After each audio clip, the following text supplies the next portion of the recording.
প্রত্যেক বছর ঠিক এইভাবেই শুরু হয় আমার কালী পুজোর দিনটা।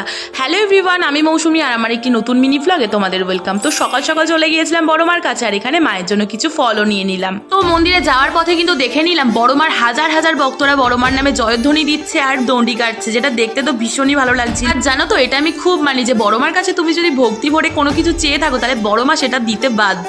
আর তো এখানে পুজো দেওয়ার জন্য কিন্তু অনেকগুলো কাউন্টার ছিল, তো সেখান থেকে একটাতে আমরা গিয়ে আমাদের পুজোগুলো দিয়ে দিলাম, আর আমরা কিন্তু একটা প্রসাদের কুপনও পেয়ে গেলাম, যেটা পরের দিন দেওয়া হবে। তো চলো চলো এবার তোমাদের বড় মার সাথে দেখা করা। এখানে দেখতে পাচ্ছ আমাদের বড় মা কিন্তু এখনো পুরোপুরি ভাবে রেডি হয়নি, এখনো কিন্তু প্রচুর গয়না পরা বাকি আছে সুন্দরীর। তো এই ভিড়ের মধ্যে যতটা পারলাম তোমাদের সাথে কিন্তু শেয়ার করলাম। তোমাদের কেমন লাগলো আমার ভিডিওটা জানিও কিন্তু। আর আসার সময় পরে নিলাম এই বড় মা লেখা টিপটা। আচ্ছা, আমায় কেমন লাগছে জানিও তো তোমরা।